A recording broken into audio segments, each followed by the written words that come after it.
Alright, Gyruda slash Gigan the Cyberclaw Terror here. This was a deck that Reddit and Twitter thought needed to be banned just two short weeks ago.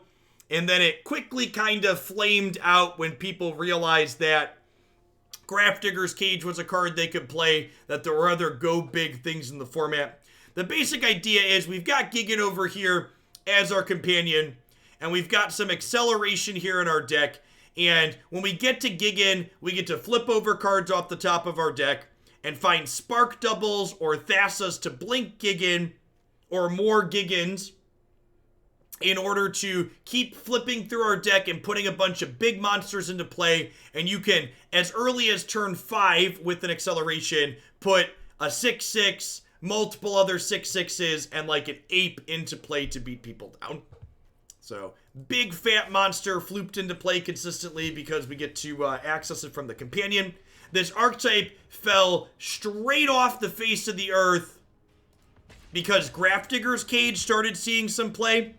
But I feel like the Lurrus decks have eased up a little bit and there aren't quite as many cages around, so we might actually have an okay time with this.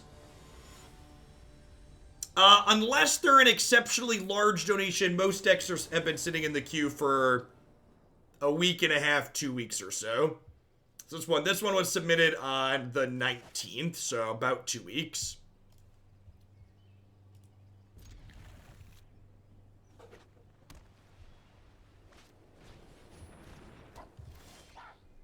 Okay. So, Flourishing Fox here, almost assuredly the cycling deck. We'll see how this goes.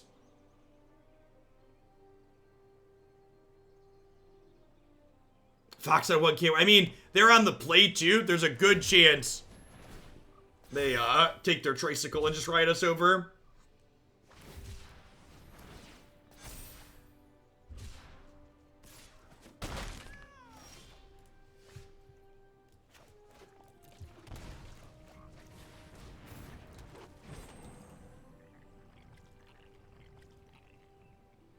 Yeah, I agree with that, Fearburger. Anybody in chat been playing Magic long enough to remember when Wild Nicottle was banned in Modern? It seems like such a drastically different time. Almost a lifetime ago, chat. When Wild Nicottle was deemed bannable in the Modern format, it makes you chuckle. It makes you think, oh, I must have forgotten about that. That must have been a fever dream. Hey, Death, you must not have been around much recently. I've been doing weekend streams for the last month or more now. It's been a hot second. Since the lockdown started. So taking a couple days off during the week. Let's gives us a little bit more time with the kids.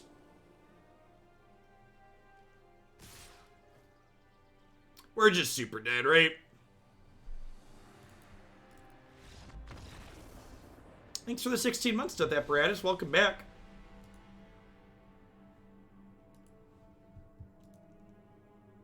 Alright, so this is definitely a matchup where I just want all my Doomblades. We're definitely not fast enough to race them, as that game just showed. Trim some of my 4-drops, bring in 4 more removal spells.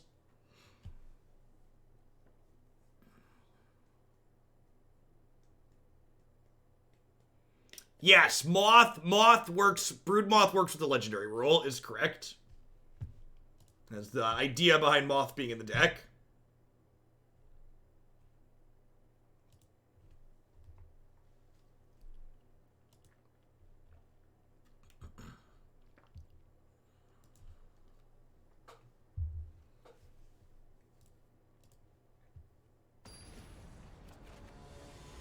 The Hoglandia Open on May 23rd has 4 slots available. We are at 252 out of the 256 player cap, 20 days out. That's exciting. That's exciting. Probably gonna have a question in the June sub-survey for thoughts on what we would like to see to expand that.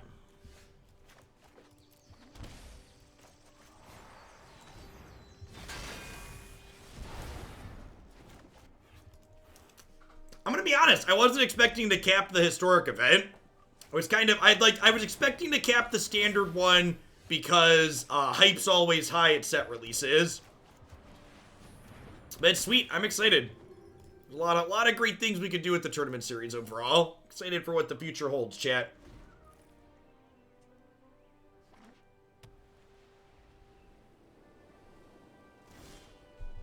A lot of ideas, especially for post-COVID world, of ways I'd like to expand the tournament series.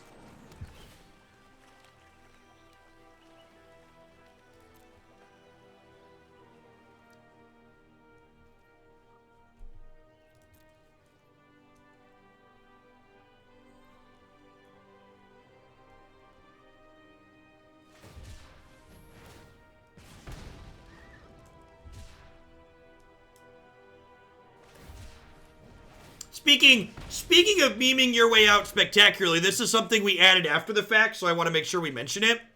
For the Hoaglandia Opens moving forward, starting with this next one, there's going to be 2 sweetest deck awards for the people that play in the event, and those will be handed out at my discretion to people who achieved at least 2 match wins in the tournament. So you can't just show up with a pile and do nothing. But if you play something sweet and you get at least a couple of wins, I'm going to pick 2 people from each event to give something a little extra to you. One of our subs actually had that idea and it seemed like a great one. I agree. It's a great idea. Really embodies what I'm looking to do with the event series, as opposed to being super spike focused, make it a more community focused event. Flatten out the prize support, etc.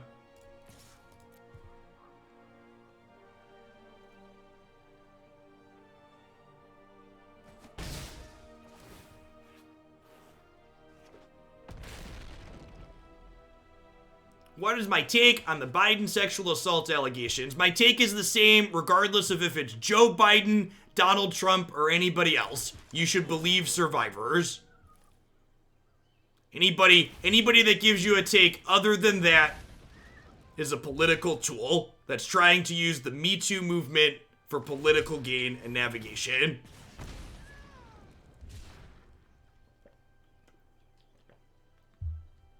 As is the case with most things, Alexandria Ocasio-Cortez's take is the correct one.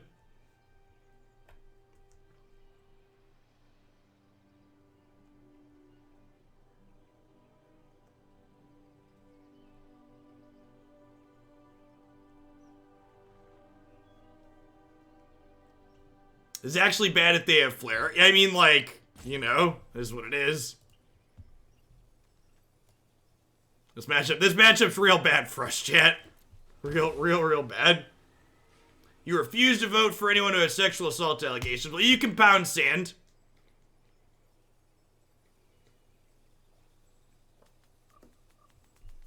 Protest votes are stupid and not helpful and ignorant of the reality that we live in the United States. Saying that you have the privilege to not vote is great, and it's great that you are afforded privilege and you can afford to have things deteriorate and be bad for you.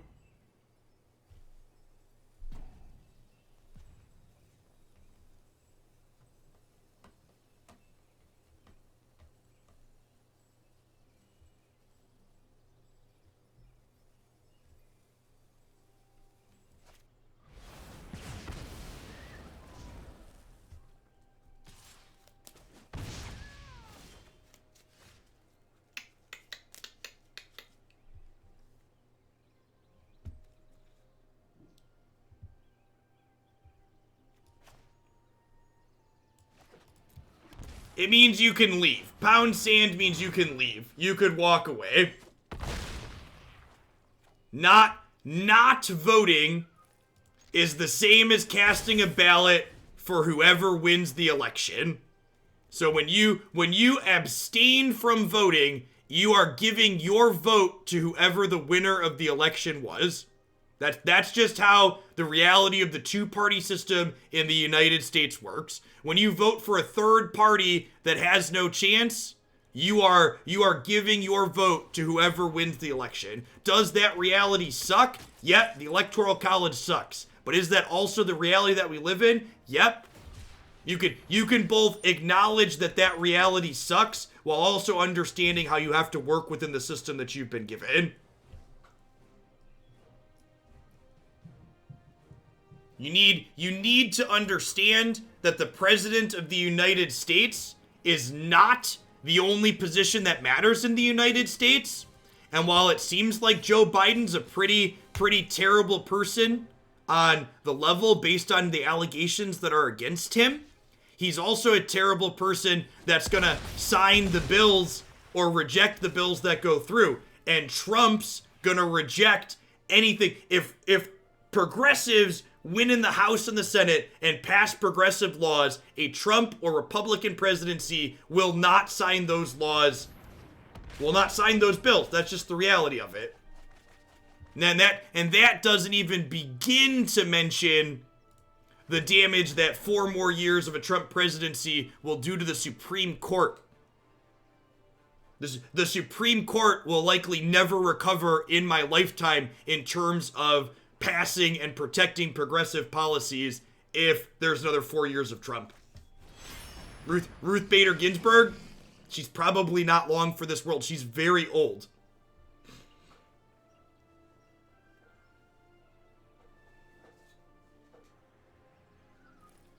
If you want progressives to have a chance in 2024 or the 2022 midterms, that's the reality.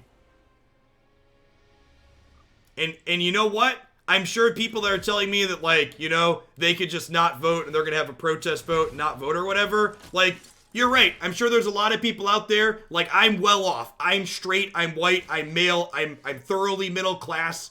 For the large part, Republican or Democrat, not gonna change my quality of life. But there are a lot of people out there that don't have the privilege to say that. There are a lot of people out there who their quality of life is very meaningfully impacted by who sits in the White House. And if you are an individual capable of empathy and caring about others, you should care about that, even if it's not going to impact you personally.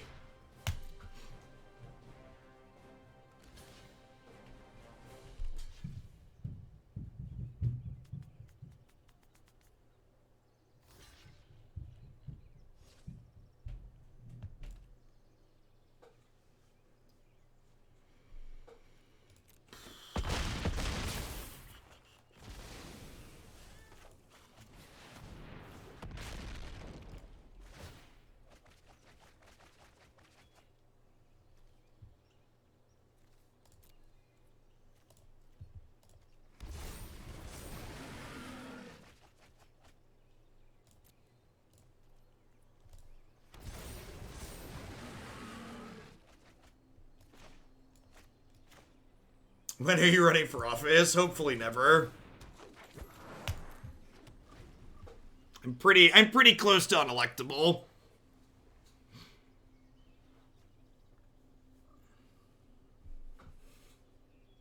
I'm definitely unelectable in the district I live in. I live in a heavily gerrymandered red district, for reference.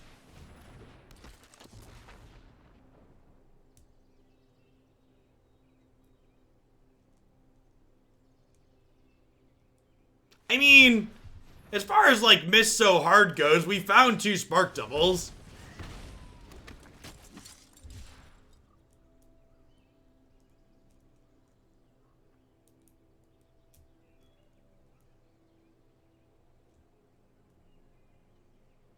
Yeah, correct. Like, people talking about, well, you gotta convince people based on the policies. Well, you can't logic people out of a position they didn't use logic to get into.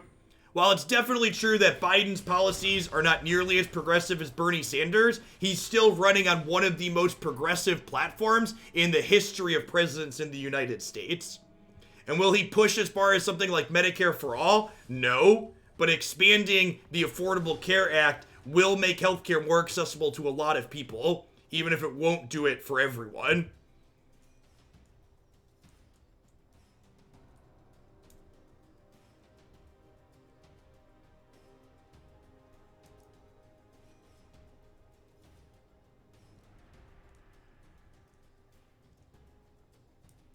It's a good example of don't let perfect be the enemy of good.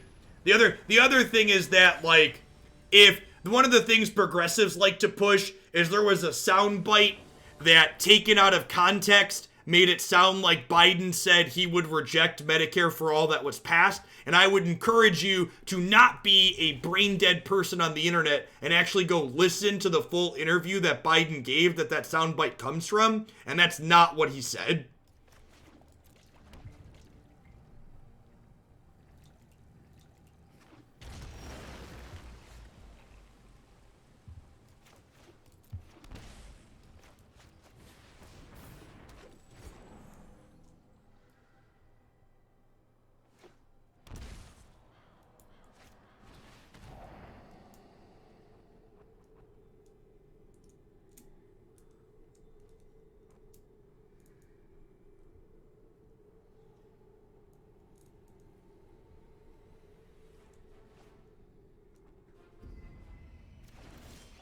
You don't know that, Closet Pan. What you're doing there is you're spreading FUD. You're spreading fear, uncertainty, and doubt. You are speculating based on feelings and not based on facts of what will happen. There's also a big difference between voting to confirm a judge and putting up actual recommendations.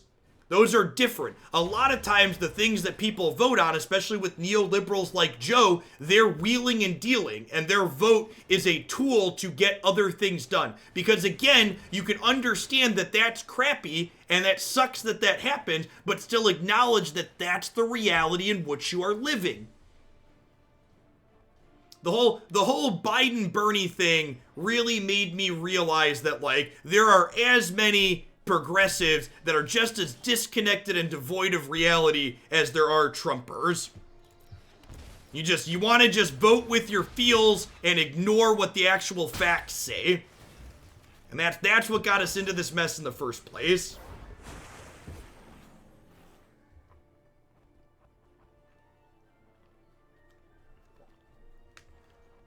Lot of progressives that believe that you should make perfect the enemy of good.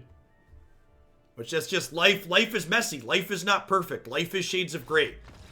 Life revolves around compromise.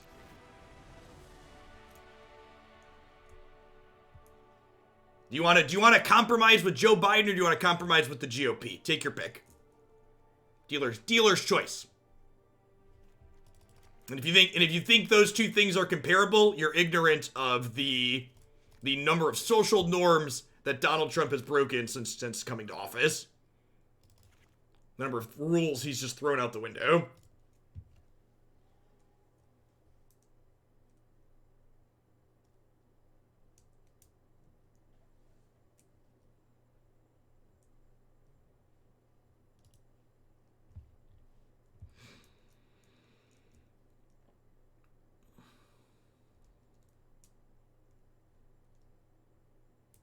There's a lot of people genuinely treating politics as an all or nothing team sports game where winning is all that matters, and accusing people willing to compromise the same. Yeah, I agree.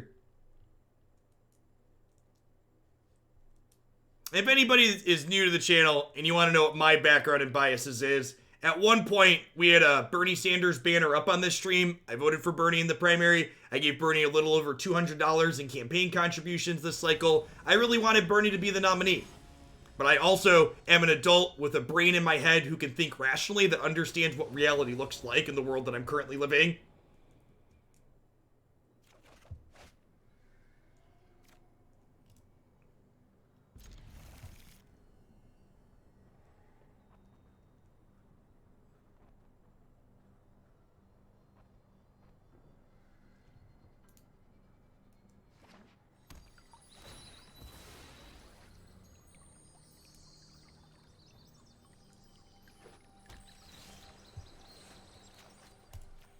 Alright, so the Agonizing Remorse actually changes how I might want to sequence my turns here. I was thinking I want to just lead on Destiny Spinner, but I think with the second 2-drop drawn, I'd actually rather Paradise Druid on 2, so this way I can go double 2-drop on 3.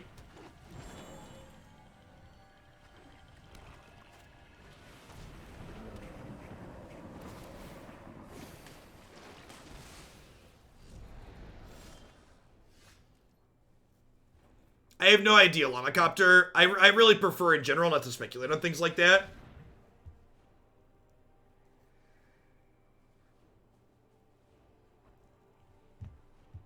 Huh? Oh, they don't have white or red mana? Well, that's funny. Do I just take... I think I just take Omen of the Sea here, huh?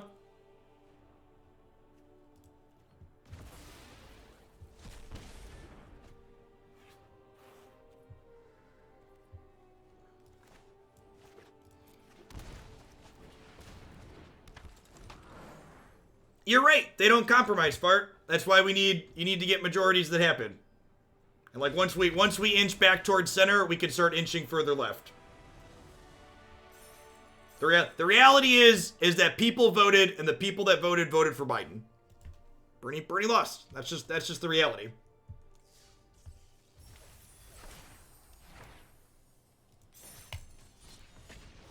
If you need glimmers of hope to again be based in reality, I would encourage you to look at people like AOC and the Justice Dems and look at the number of progressives that are both running and actually being successful in getting elected. The president doesn't write laws. They just sign the laws that get written and they nudge the party in a specific direction. If Biden's president and there are people in the party pushing him in a leftward direction, he's going to move left. He's basically wet clay that you can mold based on who's in Congress and the Senate.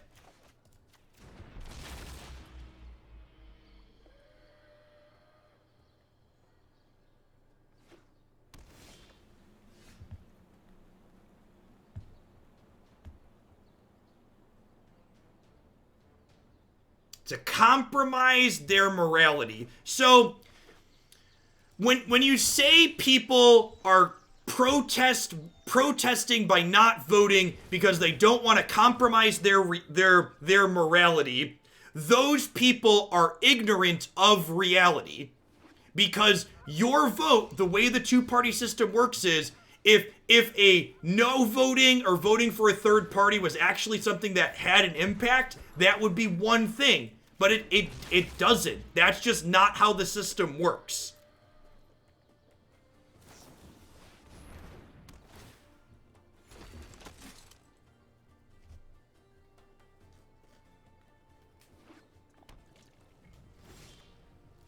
And again, like that's when I said a lot of people have shown me that they really don't understand reality. Like that's what I'm talking about. They don't, like that's not how the world works.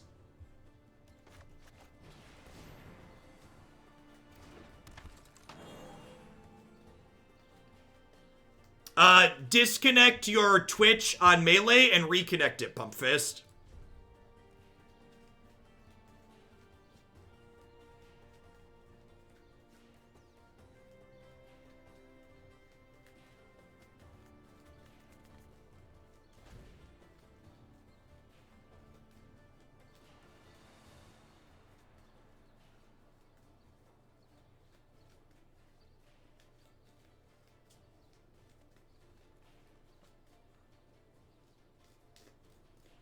I've shared this tidbit on stream before too, but I've never voted for a Democrat in a presidential election before.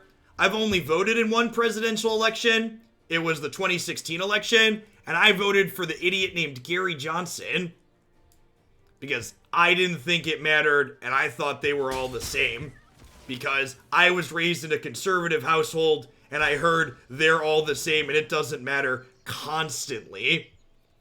And anybody who thinks they're really all the same and that it doesn't matter after the last 4 years of Trump, your eyes are closed or you're an idiot. You're ignorant to history and reality. They really aren't all the same.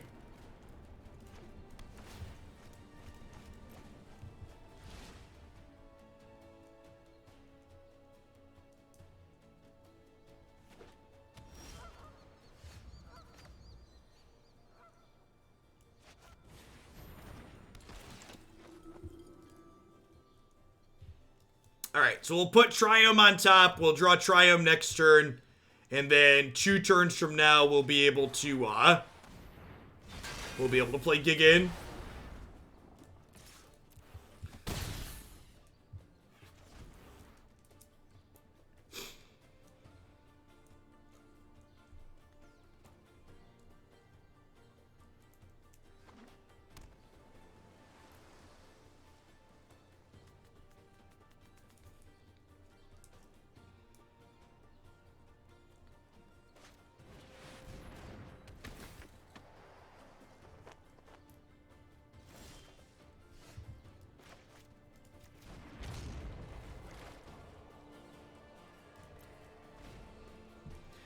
And we're just dead here at this point, right? Like, this is another, like, they're mid-ranging us. They're gonna get to Yori and Blink steal another land, and we just can't catch up at this point.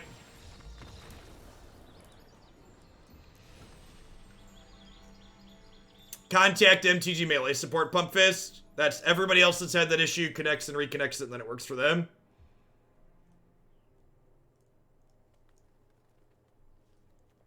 Alright, Remorse. They probably have counterspells post-board. Dire Tactics actually seems important here against their Cavalier deck. I guess does it. I guess I'm going to go big around it. I guess Charming Prince is actually kind of cute against Agent of Treachery, because this can take some of our stuff back if they don't take our lands specifically.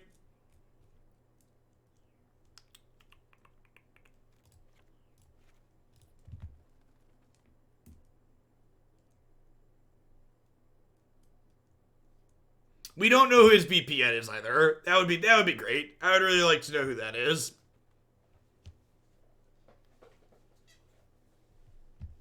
Is there still space? The event is full. Is it? 254. The event currently says 254. Should be 2 more. He did promise to have a woman as his VP. That is correct. That is all we know. No specific names.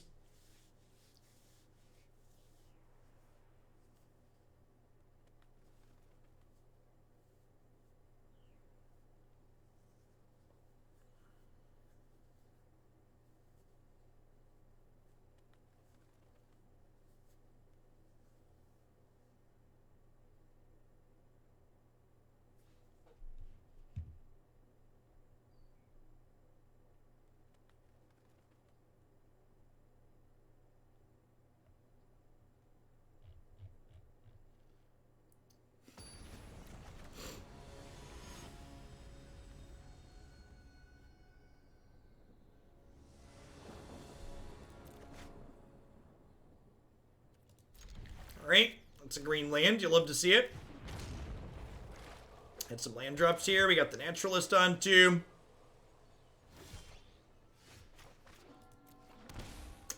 I'm actually going to Charming Prince on too, since we missed the land here, to try and hit my lands the next couple of turns.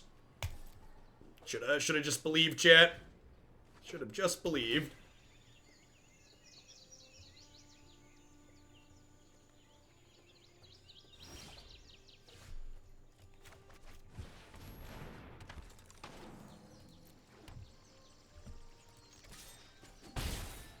I agree, Lucas. Something that I've talked about a lot. I think that you need to convert voters from the other side is pretty unrealistic in large part. Not impossible, but unrealistic. And that in large part, effort should go towards convincing people who previously didn't vote to start voting. That's where effort is better spent, in my opinion.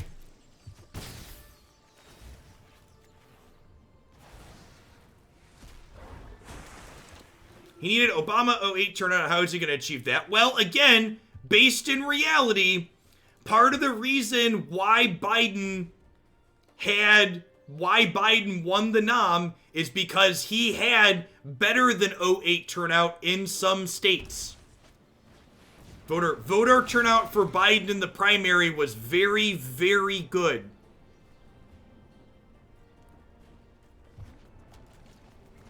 And I did not think that would be the case. I was of the opinion that Bernie was the person that would help us get more people.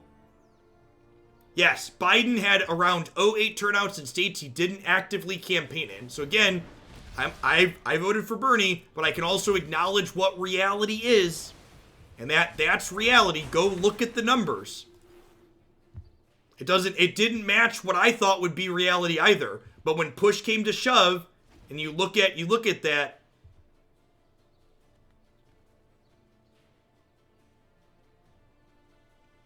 that's important.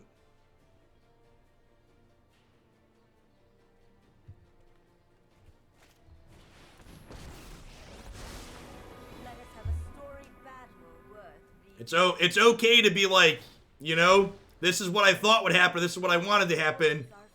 And then, like, then you look at what actually happened.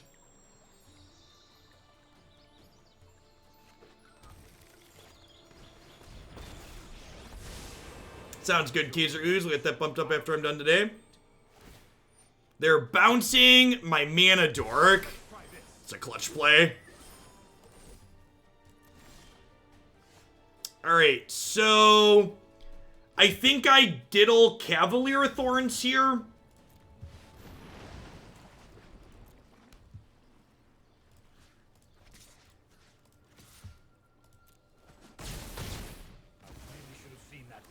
And then we'll blink this and try and scry into a land.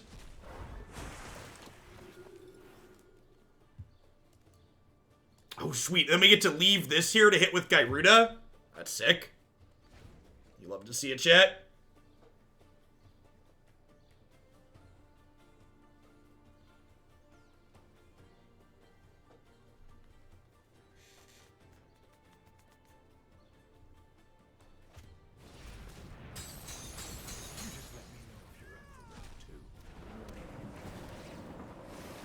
So, Fart Slave, it's important to understand what I'm saying. I'm not saying everyone that voted for Trump in 16 is unreachable and should be written off. What I am saying is that anybody who voted for Trump in 16 and then has seen what has happened in the last 3 years and still supports Trump, those people should be written off. There were a lot of people who just voted for something different, and they thought Trump was outside the establishment and would bring genuinely something different. And those people were cons. Trump is a career con man. But anybody who thought that and then looked at what's happened since and is still falling for the con, those people are likely unreachable. Those people aren't going to be swayed by facts or reality. I did have a mostly free block. You are correct.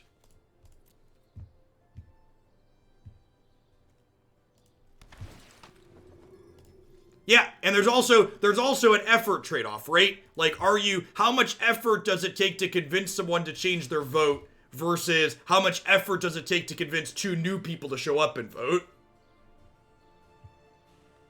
Addressing Fart Slave with a straight face like a real pro. Listen! This is my day job, chat. We do this all the time. Yes, being conned or duped doesn't make you unsalvageable or irreparable. Doubling down on it afterwards, that does. It's okay to be wrong. It's not okay to be shown that you were wrong and then double down on it anyways.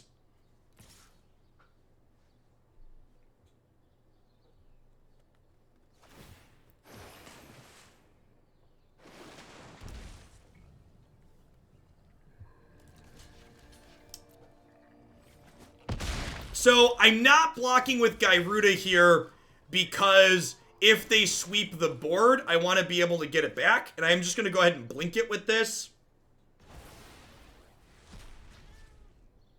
Better gambling, this deck or Winota? Winota's more powerful, I think. I think Winota's the more powerful of the two between this and Winota. My Winota. Alright, Gigan, come on. I believe. Wow, that was just 4 more lands. That was 4. Are they dead? I'm gonna hope they're dead. Yes. Give them the claw! The claw!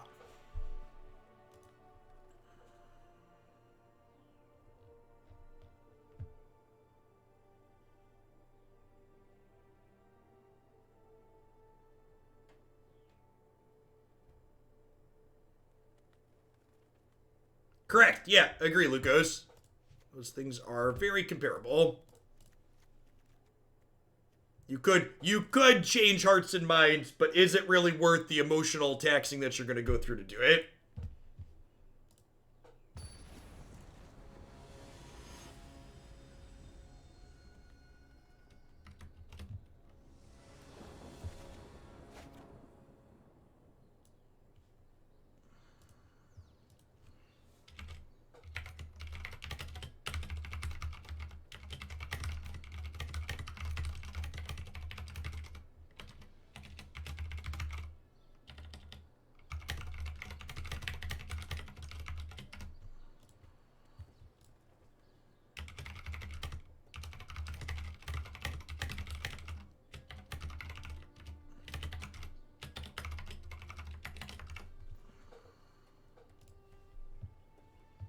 I might keep this.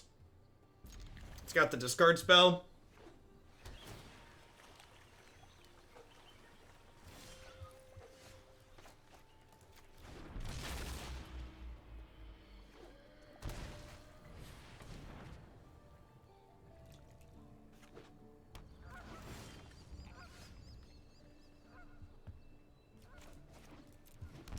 Yeah, like, it's wild to me how any functioning adult can look at how Donald Trump just interacts with people on Twitter alone and think this is an adult who I want to be associated with supporting.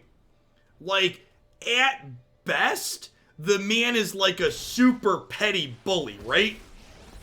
Like, describing him in the most gracious light possible, he is a petty bully. Look skyward and receive the gifts of the gods.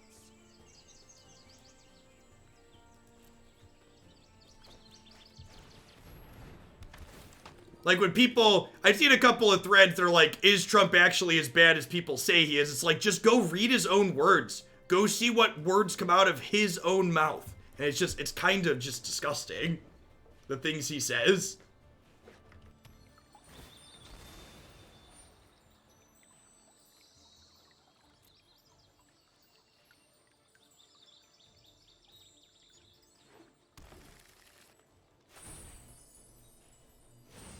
Clothis, show me my path. Yeah, I honestly think that's part of it. There's a lot of people that are actually petty bullies themselves, and they resent that they're not allowed to express it. So they like him because he expresses what they wish they could do themselves. And that's almost certainly a jaded outlook, but it's definitely how I feel after interacting with them.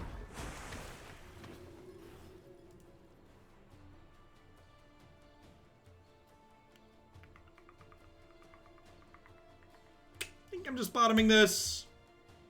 Maybe I'm supposed to bottom this too. I kind of expect them to like bounce my thing here.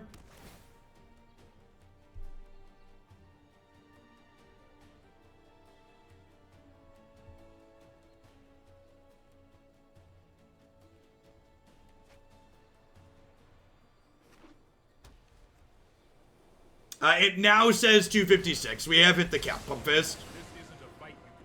I'm sure if you keep an eye on the subs Discord, people will drop out between now and then. But the event is capped as of today.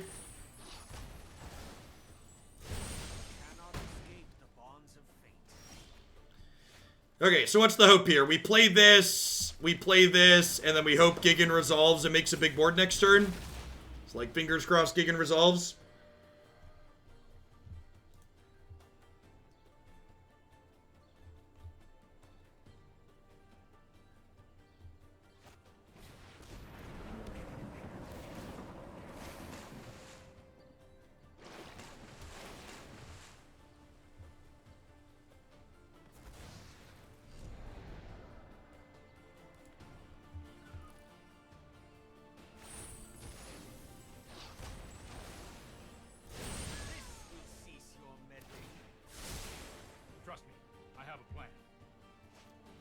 How much does it cost to buy 10 mythic wildcards and 40 rares for a historic deck? Arena's not clear. So, one of the worst parts about Arena's economy is that lack of clarity that you're talking about.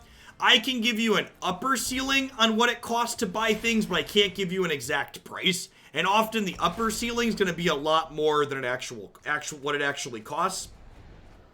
So the ceiling on the cost is that every rare is about $6.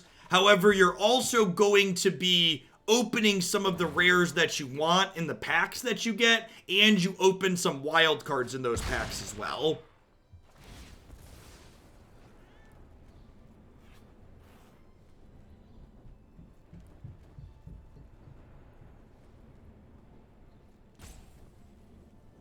So we have an okay board here.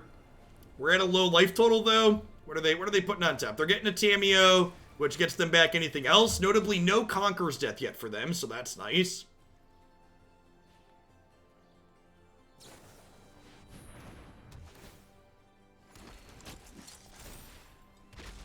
You think you could get wild cards alone? No, that's too consumer friendly. One of the things to understand about Arena's business model is that it encourages you to spend more, like most of these microtransaction games do. And the way Arena works, your nth deck always costs less than your nth -1 deck, because as you progressively buy more cards, you incidentally have more cards for whatever other deck you wanted.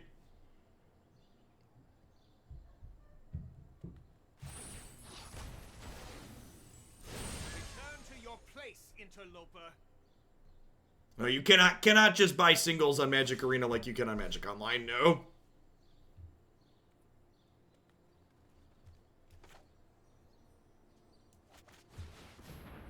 Do I have every card in the game? Pretty much every playable card. I open about 200 to 250 packs per set release, which doesn't give me playsets of every mythic, but it gives me pretty much every mythic that sees constructed play and playsets of rares. Oh, I forgot. Kogla breaks enchantments. Oh, I bet they forgot too. Oh, I bet they forgot too. The flavor attacks, yeah. Whenever he attacks, he breaks an enchantment. Oh, Ape. I love you. I love you, Kogla Titan Ape.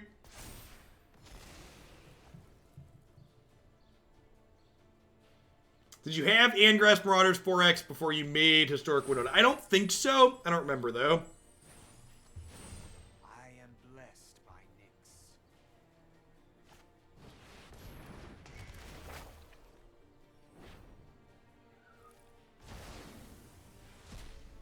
I want to appreciate the community you have here in general. We can discuss political topics, and the chat isn't the literal worst. Yeah, sub mode does that a little bit. It's pretty rare, I feel like we talk about things like that often enough that it's pretty rare that anybody who's new gives me money before finding out who I really am. Although we did have that one person last week who thought they would own me by giving me money, which was amusing.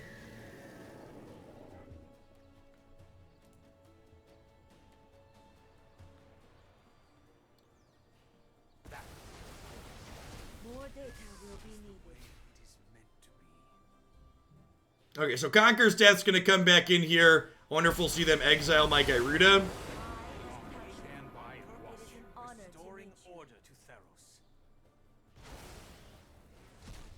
Yeah, I donated. That's my first and only campaign contribution to Joe Biden's campaign. Was I forwarded him the $5 that someone sent me.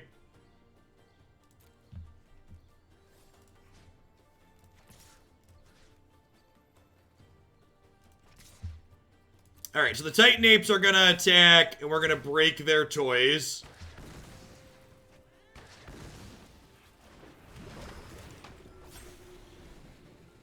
Let's gain 3 life with this. What did the sub do? Oh, someone sent me a $5 donation with the username Trump for Prez, and then said a bunch of rude things in the donation comment.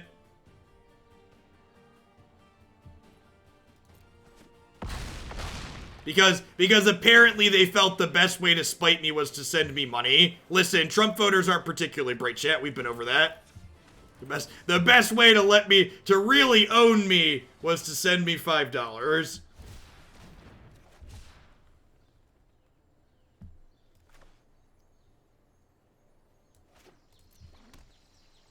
Alright, so they have a Conqueror's Death up here. The question is, what am I blinking with Thassa? Probably just want to eat their Yorion, right?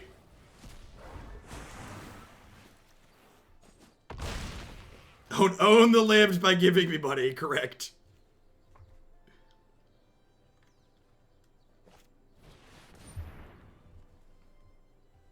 I don't think so. I mostly just shrugged and laughed because it was very stupid. How much democracy to own the talkie box, man? I don't understand what that question is asking.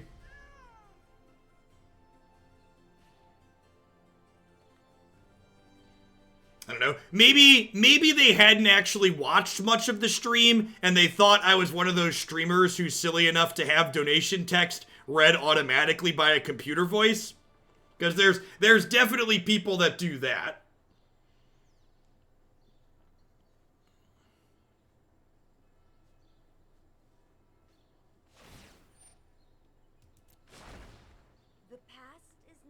Forgotten.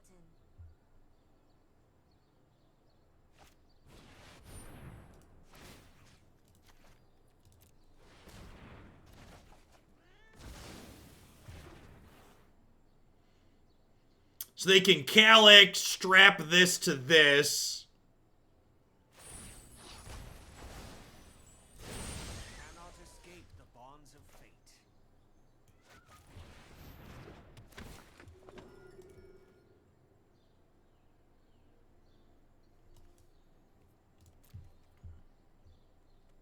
I did. I tweeted a picture of their message along with my receipt to Biden.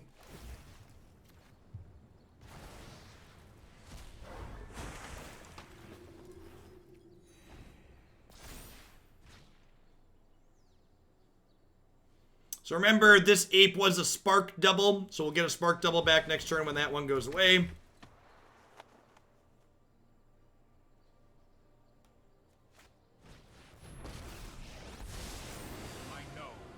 And again, really just kind of feels like it highlights why you can't be competitive against these Yorion decks with decks like what we're playing, right? Really feels like it highlights that well.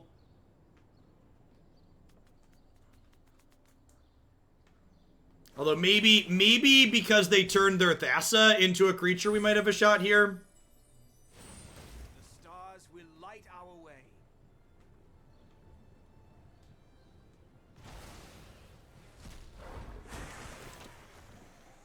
So, my opponent didn't read Charming Prince, or they read it and they didn't understand it.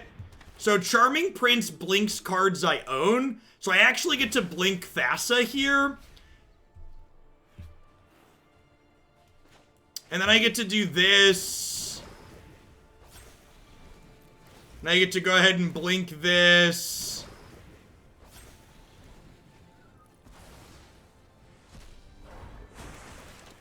I did have a bed sponsor, Lisa Mattress. I think it's Leesa or something like that. Christy and I still use it.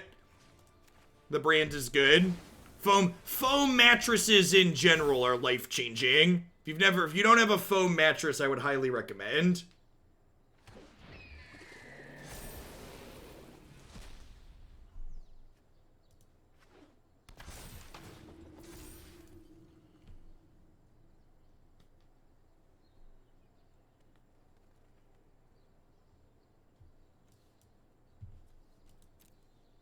There's a lot of brands that make foam mattresses. I guess I'm in for Mothra. Charming Prince might keep us in this game. Honestly, so something to maybe think about with this deck, if you want to play Gyruda, is that I wonder if playing Gyruda not as your companion is correct. Like, Gyruda flipping a bunch of things into play is kinda sweet, but Agent of Treachery is also very good for going over the top of people, so I'm not sure that, like, if what our deck is doing is worth giving up Agent of Treachery, because again, these companions pretty much come with a real cost associated with them. It actually feels really strange to say this, but I think Yorion is the least detrimental companion deck building restriction out there. In terms of, like, what it does to the cards you're allowed to play, like, you could just play whatever you want. Like, yeah, like, of all the companions, this one is the least.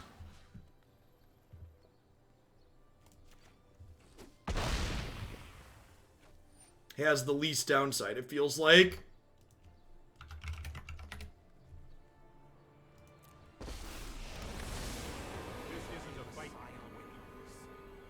Yorion actively makes deck building less restrictive. Yep. Alright, so if they try to take one of my princes, the Titan Ape's gonna pick it back up here. So I assume they're gonna take Thassa.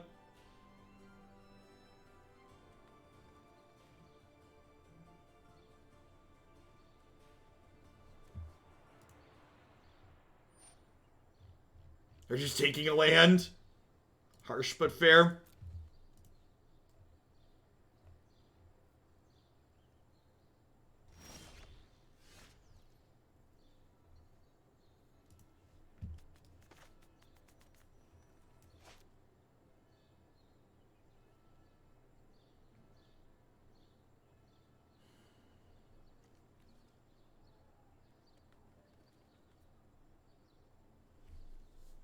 Your deck does not have to be the same number of cards post-board.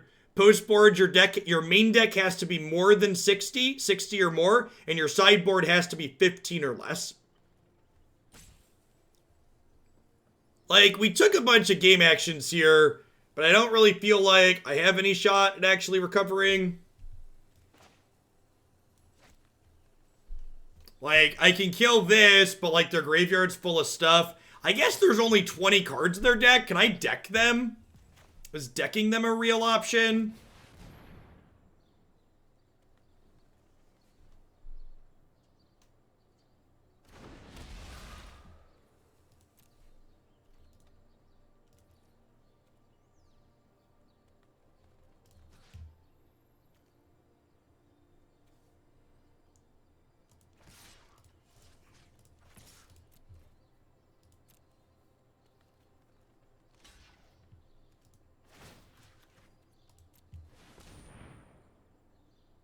You get, like, Brazen Borrower or Aether Gusted here.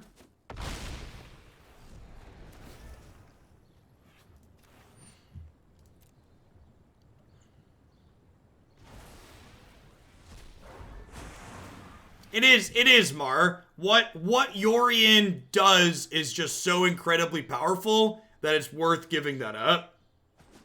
It's worth giving up that little bit of added consistency to always... You're basically giving up consistency in one aspect to have consistency in another. Like, you're giving up... You're basically saying, I'm only going to play 3-ofs in my deck, but I'm always going to have Yorion on 5 mana. And that trade-off is worthwhile. Yorion adding 20 cards to your deck is basically like your deck only playing 3-ofs of all your good cards.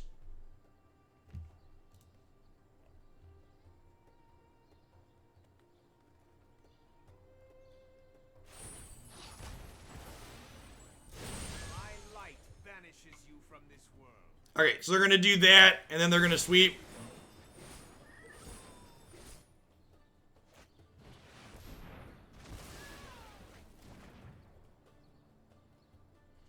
Yeah, this is a card.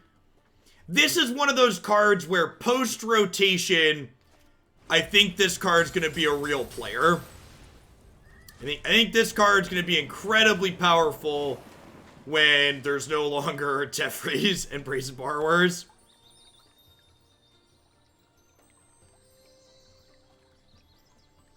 Kind of want to draw an untapped land so I can Kogla plus Prince. Although I guess that also doesn't work because they're just going to get to Mystic Dispute me. It just doesn't work for that reason.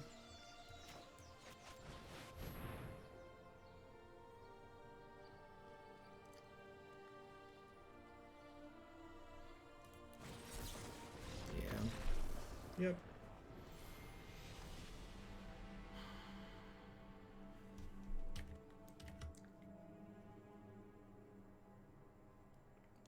This one was rough. Like I said, and this was kind of the theme for the last 2 decks that we played. Trying to meet these Yorion and these Jeskai Fire decks in the middle is just not where you want to be in life. They are king of the mid-range, start, late game finish, go over the top, grind you out. And like, our deck fought tooth and nail that game. And I feel like that game was just such a good example of how no matter how hard we claw to stay in it, we just can't keep up with what they're doing. Honestly, something that might be worth trying is playing 4 Gigan in the main deck of a Yorion deck might actually be something reasonable. You could still play Teferi then, you could play Grazer to ramp, you could play your own Agent of Treacheries, and like having this plan in that deck could be fine.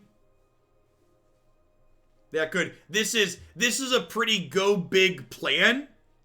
And then you get to pair it with the good go big plans from the Yorion deck. So you just like, it's like super easy, right? You just like play Agent, play Conquer's Death, play Yorion, right? So you just like do something like that and up the lands. And you probably don't need the Black Splash. Your hit rate on Gigan will go down. Yeah, that's true, but it's also probably fine. It's also probably fine. I don't know. It's probably just worse than the Yorion decks that are already running around. But I think if you were dead set on making this card work, this would be the direction I would go. You could also, if you're worried about your hit rate, chat, you could play one of my other favorite gems if you're not restricted to even cards. And you could do this and hit double Gigans. And that might be okay too. This double up. Yarok actually doubles Conquer's Death, Titan Ape, and Agent of Treachery too. So like maybe this is a direction to go if you want to be bigger, greedier, going over the top of everybody else, right? Even without Gigan, this actually kind of sounds hilarious with all of these. Could be very reasonable. You've been playing the Jeskai Winota deck from the website, and it's been great. Yeah, Jeskai Winota, I'm pretty confident I'm playing a Jeskai deck in the qualifier. I do not want to play greedy Yorion mirrors in the qualifier event. So I am either playing Jeskai Winota or Jeskai Luris. We're going to play more of those in the next 2 weeks to try and narrow that down. The qualifiers on the 16th. We're not done for the day. I've got one more deck in the stream title. We are going to kick the tires on a little bit of Jeskai Mutate to wrap things up today. See how this goes. Have I gotten an email yet about the qualifier? I have not. I'm confident my rank was high enough to not fall out, though, so.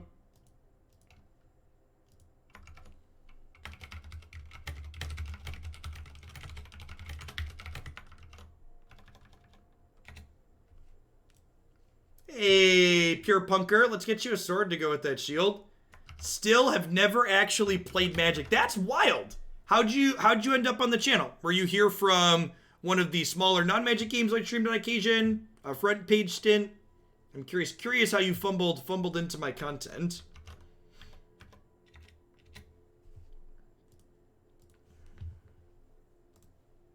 All right, sorry. I'm going to need a quick ad roll while I get things switched over. We'll be back in just a few minutes. Thanks for hanging out, folks. Don't go anywhere.